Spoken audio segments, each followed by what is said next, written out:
नमस्कार मंडळी, तुमचं स्वागत आहे माझ्या चॅनलवर. मी सविता. तुम्हाला सगळ्यांना आषाढी एकादशीच्या मनापासून हार्दिक शुभेच्छा.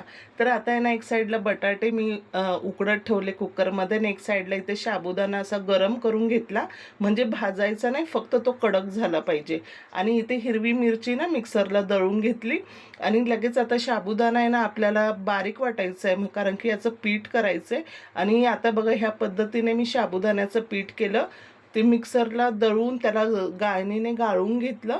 आणि आता याच्यामध्ये ना हिरव्या मिरचीचा ठेसा जो आता मी वाटला ना, तो थोडा ठेसा याच्यामध्ये टाकायचा, चवीप्रमाणे मीठ, आणि 2 बटाटे उकडलेले किसून याच्यामध्ये टाकलं आणि पाणी टाकून ना याचा घट्ट गोळा मळायचा आहे. पण आहे ना, हे साबुदाण्याचं पीठ आहे ना फुगत चालतं.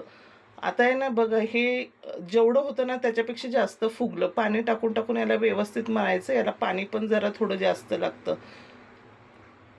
याला आता व्यवस्थित मळून ना एक साईडला मी ठेवून दिलं.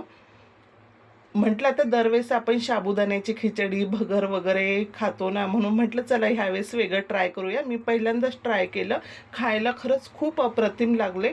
पण हे पराठे आहेत ना साबुदाण्याचे, फक्त साबुदाण्याचे पराठे असतात ना, ते लाटताना फक्त चिरत होते बरं का. आता बघा, तुम्हाला मी ते पण दाखवलं आहे. आता एक साईडला कढईमध्ये ना आपल्याला उपवासाची भाजी करायची, तर त्याच्यामध्ये फक्त कढीपत्ता आणि हिरवी मिरची जी वाटून ठेवली होती ना, ती मिरची याच्यामध्ये टाकली आणि हे व्यवस्थित परतून झालं. लगेच हाताने बटाटे इथे मी कुचकरून टाकले.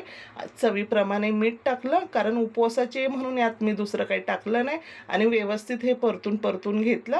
आणि आता एक साईडला लगेच मी पराठे ते लाटायला घेतले. तर हे पराठे ना खायला खूप जास्त टेस्टी लागले, अप्रतिम लागले, एकदम सॉफ्ट पण झाले होते.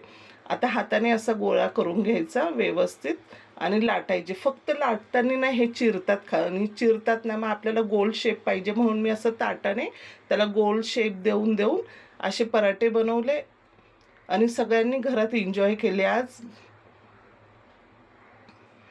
मग तर आपल्याला तेल आवडत असेल किंवा तूप आवडत असेल ना, तसं आपण वरतून थोडं थोडं टाकायचं तेल तूप आणि मस्त अशी भाजून घ्यायची. छान टम्म फुगतात आणि एकदम नरम होतात. तुम्ही म्हणजे डब्याला पण आपल्याला द्यायचं असेल उपवासाचं फराळाचं तर आपण देऊ शकतो. व्हिडिओ आवडला असेल तर व्हिडिओला लाईक करा, चॅनलला सबस्क्राईब करा आणि तुम्ही पण फराळाचं करायला या. किती सॉफ्ट नरम झाले बघा. बाय.